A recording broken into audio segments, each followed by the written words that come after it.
ஹே! கதைக்கு நீங்க வந்துட்டீங்களா? கதை சொல்ல நானும் வந்துட்டேன். நம்ம ஆல்ரெடி பார்த்துட்டு இருக்க கொரியன் டிராமாவோட அடுத்த எபிசோட் தான் பார்க்க போறோம். வீடியோக்குள்ள போறதுக்கு முன்னாடி எப்பயும் சொல்றது தான். இப்பயும் சொல்றேன். எஸ்எஸ் வாய்ஸ் ஓவர சப்ஸ்கிரைப் பண்ணுங்க. பார்த்ததுக்கு அப்புறம் லைக் பண்ணுங்க. மறக்காம போறதுக்கு முன்னாடி எக்ஸ்பிளனேஷன் எப்படி இருக்குன்னு சொல்லிட்டு கமெண்ட் பண்ணிட்டு போங்க. இந்த எபிசோட எதுல ஸ்டார்ட் பண்றோம் அப்படின்னு பார்த்தா, நம்ம கிம் இருக்கான் இல்லையா? அவன் வந்துட்டு ஒரு வீடு பூராவும் சிசிடிவி கேமரா வச்சிருக்கான். ஆனா அந்த வீட்ல யாருமே இல்ல. அத உட்காந்து வாட்ச் வேற பண்ணிக்கிட்டு இருக்கான். நம்ம ஹீரோயினோட அம்மாவ கல்யாணம் பண்ணிக்க போறாரு இல்லையா? அவர் வந்து அவங்களுக்காக பொக்கே எல்லாம் வாங்கிக்கிட்டு வேக வேகமா வந்துகிட்டு இருக்காரு. அந்த டைமுக்கு வந்துட்டு கிம் என்ன பண்றான்னா, இவர கார விட்டு அடிச்சு தூக்கிடுறான். அதோட மறுநாள் காலையில ஹீரோவையும் ஹீரோயினையும் தான் வந்துட்டு காட்டுறாங்க. அப்ப காலையில எழுந்த உடனே ஹீரோ என்ன சொல்றான் அப்படின்னு பார்த்தா, "ஐ லவ் யூ" அப்படின்னு சொல்லிடுறான். இவ்வளோ நாளும் ஹீரோயின் வந்து எப்படா சொல்லுவான் அப்படின்னு வெயிட் பண்ணிக்கிட்டு இருந்தா, இப்ப எதிர்பார்க்காத நேரம் ஹீரோவே சொல்லிடுறான். அப்ப வந்து ஹீரோ சொல்லிட்டு இவள கிஸ் பண்றானா, இவளுக்கு வந்துட்டு அப்படியே ஏதோ ஒரு மாதிரி அப்செட் ஆயிடுது. சடனா அங்கிருந்து எழுந்து உள்ள போயிடுறா. அதுக்கப்புறம் மறுபடியும் அவ யோசித்து பார்க்கும்போது தான் வந்துட்டு ஹீரோயினை வந்து கத்தியால குத்த வரா மாதிரியும், அந்த டைம்க்கு நடுவுல ஹீரோ வந்து காப்பாத்துற மாதிரியும் ஒரு சீன் வருது. ஐய்யய்யோ! இது நான் என்ன பண்ண போறேன்? எனக்கு ஒண்ணுமே புரியலையே! அப்படின்னு சொல்லிட்டு பயங்கர பதட்டமாயிடுறா. அப்ப ஹீரோ வெளியில நின்னுக்கிட்டு, "என்னாச்சு சொல்லு? எதுனா ஃபியூச்சர்ல பாத்தியா? எதா இருந்தாலும் பரவால்ல என்கிட்ட சொல்லு. தயவு செஞ்சு சொல்லு" அப்படின்னு சொல்லிக்கிட்டே இருக்கான். கரெக்ட்டா ஹீரோயினும் சொல்லலான்னு வரேன். அப்ப ஹீரோயினோட ஃபோன் அடிக்குது. வேற யாரும் இல்ல. ஹீரோயினோட கசின் தான் கால் பண்றா. என்னன்னு பார்த்தா, அவளோட அம்மாவோட லவர் இருக்காரு இல்லையா? அவர வந்து இவங்களோட ஹாஸ்பிட்டல்ல தான் அட்மிட் பண்ணியிருக்காங்க. நைட்டு ஹிட் அண்ட் ரன் தான் நடந்திருக்கு. இன்னும் டிரைவர புடிக்கவே இல்ல. பிளட் லாஸ் அதிகமானதுனால கொஞ்சம் கோமால இருக்காரு. மத்தபடி வந்துட்டு அவர் கண்ண விழிச்சுட்டாருன்னா, ஒண்ணும் பிரச்சனை இல்ல. அவருக்கு வந்து சர்ஜரி எல்லாம் நல்லபடியா தான் முடிஞ்சிருக்கு அப்படின்னு சொல்றா. ஹீரோயினோட அம்மா என்ன பண்றாங்க பார்த்தா, ஹீரோக்கு கால் பண்ணிட்டு எல்லா விஷயத்தையும் பேசிக்கிட்டு இருக்காங்க. எனக்கு என்ன தோணுதுன்னா, ஒரு வேளை இது எல்லாமே அவன் தான் பண்றானோ, அவன் இன்னும் சாகலையோன்னு எனக்கு தோணுது அப்படின்னு சொல்லும்போது, இவன் என்ன சொல்றான்னா, இதுக்கு அப்புறமும் ஏசோல் கிட்ட மறைக்க வேணாம். எல்லாத்தையும் சொல்லிடலாம் அப்படின்னு சொல்றான். இல்ல, அவ கண்டிப்பா இதெல்லாம் எப்படி தாங்கிப்பான்னு எனக்கு தெரியல. இப்ப வரைக்குமும் நானே வந்து டேப்லெட் இல்லாம தூங்குறது இல்ல. அவ என்ன ஆவான்னு எனக்கு பயமா இருக்கு அப்படின்னு அவங்க அம்மா சொல்றாங்க. இருந்தாலும் இவன் என்ன சொல்றான்னா, சரி நான் இது எல்லாத்தையும் மறுபடியும் விசாரிக்கிறேன் அப்படின்னு சொல்றான். அதே நேரத்துக்கு ஆஃபீஸ்ல என்ன ஆகுது அப்படின்னு பார்த்தா, இந்த புரொடக்ஷன் டைரக்டர் இருக்காரு இல்லையா? அவர் என்ன சொல்றாருன்னா, "என்னதான் நீங்கலாம் வேலை பார்த்துக்கிட்டு இருக்கீங்களோ, ஆப்போசிட் கம்பெனி வந்துட்டு நம்மள மாதிரி ஒரு காருக்காக ஆட் எடுத்திருக்காங்க. அவங்க எவ்வளோ சூப்பரா எடுத்திருக்காங்க தெரியுமா? அது ரிலீஸ் ஆயிடுச்சு. அதெல்லாம் நீங்க இன்னும் பார்க்கலையா?" அப்படின்னு சொல்றாரு. அப்பதான் இவங்க எல்லாருமே வந்து ஓப்பன் பண்ணி பார்க்குறாங்க. பார்த்தா தான் தெரியுது, இவங்க என்ன கான்செப்ட்ல எடுக்கலான்னு இருந்தாங்களோ, அதே கான்செப்ட்ட தான் அவங்க எடுத்து வச்சிருக்காங்க. என்னது இதுதான் நம்மளோட கான்செப்ட்டா? அப்படின்னு சொல்லிட்டு இவன் பயங்கரமா ஷாக் ஆகுறான். ஆமா, இதுதான் நம்மளோட கான்செப்ட். ஆனா எப்படி அவங்க எடுத்தாங்கன்னே தெரியல. இதுக்கப்புறம் என்ன பண்ண போறோம்னு தெரியல அப்படின்னும்போது, அங்க ஒருத்தன் உட்காந்துக்கிட்டு இருக்கான். அவன புடிச்சுக்கிட்டு, "ஏய் நீ தானே இத பண்ண. நீயும் சாவும் சேர்ந்து தானே இதெல்லாம் பண்ணீங்க" அப்படின்னு சொல்லும்போது, "என்ன பேசுறீங்க நீங்க? உங்களுக்கு அறிவு இல்லையா?" அப்படின்னு அவன் கேட்கறான். அப்ப ஹீரோ அங்க வரான். "எதுக்காக இந்த இடத்துல சண்டை போட்டுக்கிட்டு இருக்கீங்க? உங்களுக்கு என்ன பிரச்சனையோ அத வந்து நீங்க ஓனர் கிட்ட சொல்லுங்க. அதே மாதிரி நீயும் வந்து உன் சைடுல என்ன இருக்கோ அத வந்துட்டு சொல்லு அவர்கிட்ட. அவர்கிட்டயே போய் பேசிக்கலாம் எல்லாரும் அப்படின்னு சொல்லிட்டு, இவங்க 2 பேரையும் சேர்த்தாப்புல ஹீரோ அங்க கூட்டிட்டு போயிடுறான். இது எல்லாமே வந்து நம்ம ஹீரோவோட பிளான் தான். இவன் வந்துட்டு கம்பெனியோட சீக்ரெட் எல்லாத்தையும் லீக் பண்றான் அப்படின்றது ஹீரோக்கு தெரிஞ்சு, இன்னொரு ஸ்டாஃப் இருக்காரு இல்லையா? இவர் மூலியமா வந்துட்டு நீ அவன்கிட்ட என்ன கேட்கிறானோ அது எல்லாத்தையும் சொல்லு. அதுக்கப்புறம் அத வந்து ரெக்கார்ட் பண்ணிட்டு வா அப்படின்னு சொல்லியிருக்கான். அவருமே வந்து நான் சொல்றேன். யார்கிட்டயும் இந்த கான்செப்ட்ட வெளியில சொல்லிடாதீங்க அப்படின்னு சொல்லி தான் அவர் சொல்றாரு. அவரு சொன்னத அப்படியே இவன் தான் சொல்லியிருக்கான். அப்ப இவரு என்ன சொல்றாருன்னா, "ஐயய்யோ! இத நான் சொல்லல. இவன் தான் எல்லார்கிட்டயும் சொல்லிக்கிட்டு இருக்கான்." அந்த டைம்க்கு கரெக்ட்டா அந்த ஆப்போசிட் கம்பெனிக்காரன் வந்துட்டு இவருக்கு கால் பண்ணிக்கிட்டே இருக்கான். இவரு அட்டெண்ட் பண்ண மாட்றாருன்னு சொல்லிட்டு புடுங்கி அத ஸ்பீக்கர்ல போட்டு வைக்கிறாங்க. அவன் என்ன சொல்றான் அப்படின்னா, "நீ என்னடா சொன்ன? உங்க கம்பெனியோட கான்செப்ட் இதுதான் அப்படின்னு சொல்லி தானே குடுத்த. பட் ஆனா அவங்க வேற ஏதோ வந்துட்டு ஒரு ஒரு ஆட் ஃபிலிம் எடுத்திருக்காங்க. அது சூப்பரா இருக்கு. நீ என்னன்னா பொய்யா என்கிட்ட சொல்லி ஏமாத்திட்டியா?" அப்படின்னு சொல்லி அவன் திட்டிக்கிட்டு இருக்கான் இந்த ஆள. அப்ப எல்லாருக்குமே கன்ஃபார்ம் ஆயிடுது. இவர் தான் இது எல்லாத்தையும் பண்ணாருன்னு சொல்லிட்டு. கம்பெனி சீக்ரெட்ஸ் எல்லாம் வெளியில சொன்னதுக்காக இவன வந்துட்டு போலீஸ்ல புடிச்சு குடுக்க போறோம் அப்படின்னு சொல்லிடுறாங்களா? அவ்வளவுதான் அவர் கதறிக்கிட்டே அங்கிருந்து போறாரு. இங்க லீயோட ஆஃபீஸ்ல காட்டுறாங்க. எல்லாரும் வந்துட்டு நம்ம இருக்கா இல்லையா? அவ ரொம்ப ஓவர் ஆக்டிங் அப்படி இப்படின்னு சொல்லிக்கிட்டு இருக்கும்போது, லீ என்ன சொல்றான்னா, "ஏன் அவ ஓவர் ஆக்டிங்ன்றீங்க? அவ நல்லா தானே பண்ணியிருக்கா. அவளுக்கு என்ன குறை?" அப்படின்னும்போது, "இல்ல, இல்ல வந்துட்டு அவங்கள ஏமாத்திட்டாங்களாம். அதனால அவங்க கொஞ்சம் அப்செட்டா இருக்காங்க." அப்படின்னு சொல்லி எல்லாம் பேசுறாங்க. "அப்படியெல்லாம் ஒண்ணும் கிடையாது. ஜாவும் அவளும் அந்த மாதிரி கிடையாது." அப்படின்னு சொல்றாரு. கரெக்ட்டா அந்த டைம்க்கு அங்க வந்துடுறா. எனக்கு ரொம்ப சந்தோஷமா இருக்கு. நீங்க எனக்காக சப்போர்ட் பண்ணி பேசுறீங்க. உங்களுக்கு தான் தெரியுமே எல்லா உண்மையும். நம்ம 2 பேரும் தான் ரொம்ப க்ளோஸ் இல்ல அப்படின்னு சொல்றாளா, இங்க எல்லாரும் டைரக்டர் லீய ஒரு மாதிரி பார்க்க ஆரம்பிச்சுடுறாங்க. ஹாஸ்பிட்டல்லயும் கரெக்ட்டா அந்த ஆட் ஓடிக்கிட்டு இருக்கா. அந்த டைமுக்கு நம்ம டாக்டர், அதுக்கப்புறமா வந்து கசின், நம்ம ஹீரோயின் எல்லாருமே அத பார்த்துக்கிட்டு இருக்காங்க. அப்ப டாக்டர் என்ன சொல்றாருன்னா, சான்ஸே இல்ல. வந்து செம்ம பிரிட்டியா இருக்கால்ல, செம்ம அழகா இருக்கா. இந்த ஆங்கிள்ல பார்த்தா சூப்பரா இருக்கா. அந்த ஆங்கிள்ல பார்த்தா அப்படி இருக்கா அப்படின்னு வர்ணிக்கிறாரு. டாக்டர் உட்காந்துக்கிட்டு ஆங்கிளா பார்த்து ரசிச்சுக்கிட்டு இருக்கீங்க. உங்களுக்கு வந்துட்டு வேற எந்த வேலையும் இல்லல்ல? நல்லது. உட்காந்து இவளையே பார்த்துக்கிட்டு இருங்க அப்படின்னு சொல்லி இவ கோவப்படுறாளா? நம்ம டாக்டருக்கு ரொம்ப சந்தோஷமா இருக்கு. கிம்முமே இந்த ஹாஸ்பிட்டல்ல தான் இருக்கான். அப்ப ஹீரோயின பார்த்த உடனே 2 பேருமே மாறி மாறி நீ என்ன பண்றீங்க அப்படின்னு கேட்டுக்கிறாங்களா? அப்ப அவன் என்ன சொல்றான்னா, என் ஃப்ரெண்ட பார்க்க வந்தேன்னு சொல்றான். அதே நேரத்துக்கு ஹீரோயின் நானுமே தெரிஞ்ச ஒரு ஆக்சிடென்ட் ஆயிடுச்சு. அதனால இங்க வந்திருக்கேன் அப்படின்னு சொல்றா. ஹீரோயினோட அம்மாக்கு வந்து கால் வருது. யார்கிட்ட இருந்து அப்படின்னு பார்த்தா கிம் கிட்ட இருந்து. "நீ எப்படி இருக்க? நீ எப்ப என்கிட்ட வரப்போற?" அப்படின்னு கேட்குறான். "உனக்கு கொஞ்சம் கூட அறிவே இல்லையா? எதுக்காக நீ இப்படி எல்லாம் பண்ணிக்கிட்டு இருக்க?" அப்படின்னு சொல்லிட்டு அவங்களும் திட்டுறாங்க. "எல்லாத்தையும் நீ மறந்துட்டியா? நம்ம எவ்வளோ மாதிரி ஒரு நல்ல வாழ்க்கைய வாழ்ந்தோம். அதெல்லாம் உனக்கு ஞாபகம் இல்லையா? கூடிய சீக்கிரமே வந்துட்டு நம்ம 3 பேருமே ஒண்ணா சேர்ந்து வாழப் போறோம். நீ, நானு, அதுக்கப்புறம் நம்ம குழந்தை" அப்படின்னு சொல்றான். "என்னது நம்ம குழந்தையா? அவ உன் குழந்தை இல்லடா. எதுக்குடா இப்படி பைத்தியம் மாதிரி பேசிக்கிட்டு இருக்க?" அப்படின்னு திட்டும்போது ஃபோனை வச்சிடுறான். ஹீரோயின் அங்க வராளா? என்ன ஆச்சு அப்படின்னு கேட்கும்போது, அப்ப அவங்க அம்மா வந்து இவகிட்ட முழுசா எதையும் சொல்லாம ஒரு பைத்தியக்காரன் இதெல்லாம் பண்ணிக்கிட்டு இருக்கான் அப்படின்னு சொல்றாங்க. "அம்மா அப்பனா இது மர்டர் அட்டெம்ப்ட்டுமா? அவரு வந்துட்டு இப்படி ஆக்சிடென்ட் பண்றது" அப்படின்னு சொல்லும்போது, "ஆமா உண்மைதான். நான் போலீஸ்க்கு எல்லாத்தையும் சொல்லிட்டேன். தயவு செஞ்சு நான் உன்கிட்ட ஒண்ணே ஒண்ணு தான் கேட்கணும்.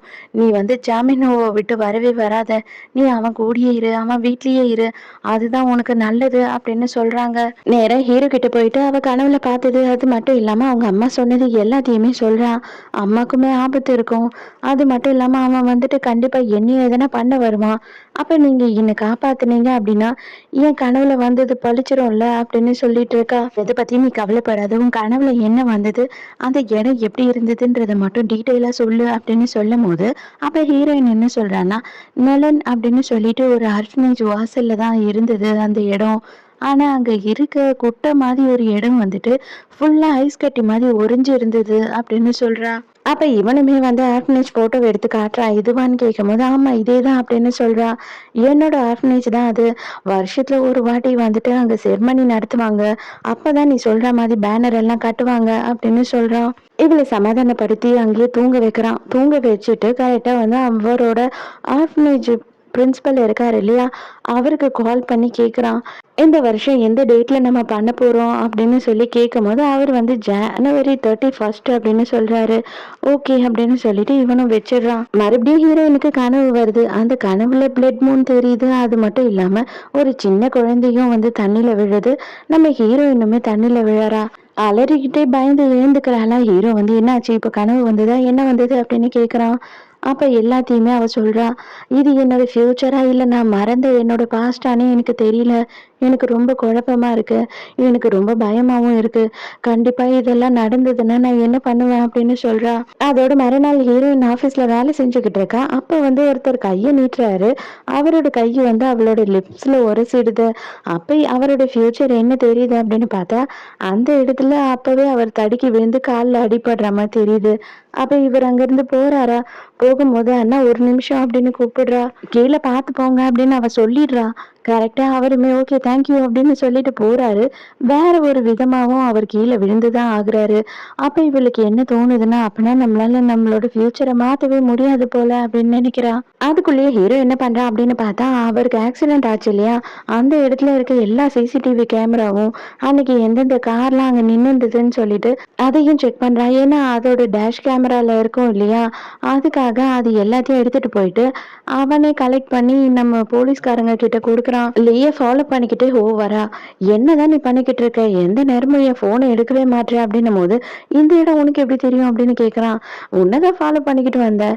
இது என்ன எனக்கு தெரிஞ்சு வச்சுக்கிறதுக்கு என்ன அவ்ளோ பெரிய பேலஸா என்ன அப்படின்னு சொல்லி கிண்டல் பண்ணிக்கிட்டு இருக்கா. எப்ப நீ கிளம்புற அப்படின்னு கேட்கும்போது, நான் கிளம்புறேன். நான் நாளைக்கே கிளம்புறேன் அப்படின்னு அவன் சொல்றான். தயவு செஞ்சு போகாதடா. நீயும் என்னை விட்டு போகாத. எனக்கு அதுக்கப்புறம் என் கூட குடிக்கிறதுக்கு யாருமே இருக்க மாட்டாங்க அப்படின்னு சொல்லிட்டு அவ ஓன்னு அழ ஆரம்பிச்சிடுறா.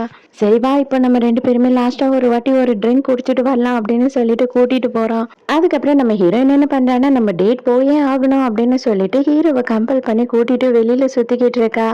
இந்த மாதிரி டேட் போனாங்கன்னாவே கடைசியில என்ன நடக்கும்னு நமக்கு தான் தெரியும்ல. ஹீரோ தூங்குனதுக்கு அப்புறமா இவன் மட்டும் எழுந்து அங்க இருந்து கிளம்பி போயிடுறா. ஹீரோ எழுந்து வந்து பாக்குறான். பார்த்தா அவளை காணோம். ஒரே ஒரு சின்ன நோட் மட்டும் எழுதி வச்சிருக்கா. நான் மொத்தமா உன்னை விட்டுட்டு போயிடுவேன்னு தப்பா நினைக்காத. கண்டிப்பா கிடையவே கிடையாது. நான் வந்து கொஞ்ச நாளுக்கு அந்த நாள் வர வரைக்கும் நான் வந்து என்னோட மாமா வீட்டுல ஸ்ட்ரீட்ஸ்ல தங்கிட்டு அதுக்கப்புறமா வரலான்னு இருக்கேன் அப்படின்னு சொல்லி எழுதியிருக்கா. இவங்க அம்மா கிட்டயும் நடந்த எல்லா விஷயத்தையும் சொல்றா. அவ கனவுல வந்தது எல்லாத்தையும் சொல்லிட்டு, நான் கொஞ்ச நாள் யூஎஸ்க்கு போலான்னு இருக்கேம்மா. மாமா வீட்டுல தங்கிட்டு வரேன் அப்படின்னு சொல்லும்போது, சரிம்மா அதுதான் உனக்கும் நல்லது, அதே மாதிரி சாக்கும் நல்லது அப்படின்னு அவங்க சொல்றாங்க. ஹீரோயின் போயிட்டே இருக்கா. அப்ப வந்து அவளை யாரோ ஃபாலோ பண்ற மாதிரி அவளுக்கு தெரியுது. வேற யாரும் இல்ல, அது கிம் தான். இங்க ஹீரோவுமே அதே நேரத்துக்கு ஹீரோயினோட வீடு வரைக்கும் வந்துடுறான் அவளை தேடிக்கிட்டு. பட் ஆனா அவ இங்க இல்ல. அவளோட ட்ராலி சவுண்ட் மட்டும் கேக்குது. அவ இழுத்துட்டு போறது, அதுவும் வேகமா அவ போறா அப்படின்றதும் அவனுக்கு தெரியுது.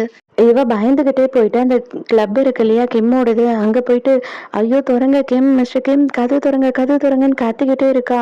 அந்த கிம்ன்ற பேரு கேட்ட உடனே ஹீரோ வேற டென்ஷன் ஆயிடுறான். அப்பதான் கிம் வந்து பின்னாடி இருந்து கையை வைக்கிறாரு. என்னம்மா ஆச்சு, இந்த டைம்க்கு இங்க வந்திருக்க அப்படின்னு சொல்லிட்டு காஃபி எல்லாம் போட்டு கொடுக்குறாரு. அப்ப கரெக்ட்டா இவன் என்ன கேட்குறான்னா, "ஆமா, உன்னோட அம்மாவோட boy friend hit and run case அதுக்கு பயந்துட்டு தான் நீ இங்கேருந்து கிளம்புறியா?" அப்படின்னு கேட்கும்போது, "உங்களுக்கு எப்படி தெரியும்?" அப்படின்னு சொல்லிட்டு அவ தயங்கிக்கிட்டே கேட்குறா. அதுக்குள்ளேயே அவன் பார்த்துக்கிட்டே இருக்கான். இவ மயக்கடிச்சு தொப்புன்னு விழுந்துடுறா. ஹீரோக்கும் ஹீரோயின அதுக்கு மேல ஃபாலோ பண்ண முடியல. ஏன்னா அவளோட குரலும் இல்ல, எதுவும் இல்ல. அப்படியே சைலண்ட் ஆயிடுறதுனால, இவன் என்ன பண்றான்னா, ஒரு வேளை இன்னைக்கு தான் வந்துட்டு அங்க போ வேண்டிய நாளும் அப்படின்னு நினைச்சு, இவனுமே அந்த ஆர்ஃபனேஜாண்ட போறான். ஹீரோயினும் மயக்க தெளிஞ்சு எழுந்துக்கிறா இப்பதான். ஆனா வந்துட்டு இவன் என்ன பண்ணியிருக்கான் அப்படின்னு பார்த்தா, அந்த ஆளே இல்லாத வீட்ல சிசிடிவி கேமராலாம் வச்சிருந்தான் இல்லையா? அந்த வீட்டுக்கு தான் கூட்டிட்டு வந்திருக்கான். அங்க போய் பார்த்தா இவளோட சின்ன வயசு ஃபோட்டோலேருந்து எல்லாமே இருக்கு.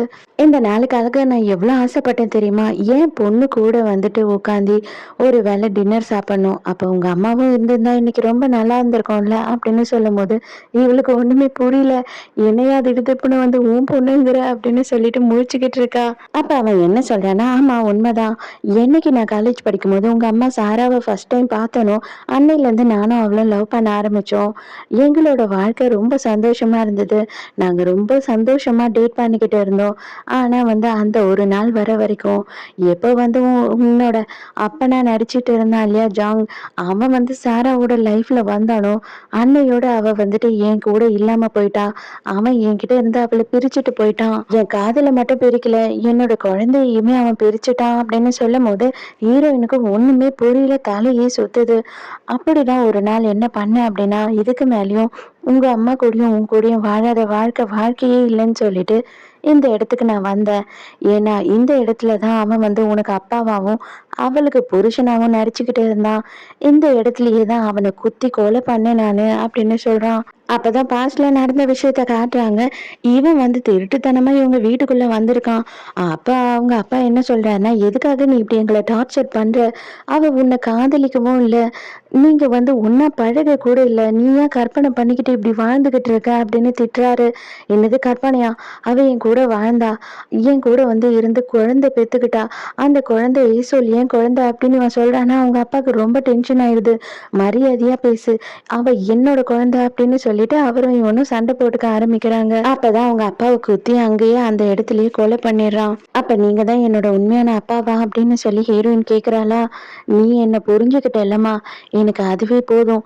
நான் உனக்காக சமைக்க போறேன், நம்ம 2 பேரும் இன்னைக்கு சேர்ந்து சாப்பிடலாம் அப்படின்னு சொல்லும்போது, சரிப்பா நான் போயிட்டு மேல சுத்தி பார்த்துட்டு வந்துடுறேன், இந்த இடத்துக்கு வந்து ரொம்ப நாளாச்சு அப்படின்னு சொல்றா.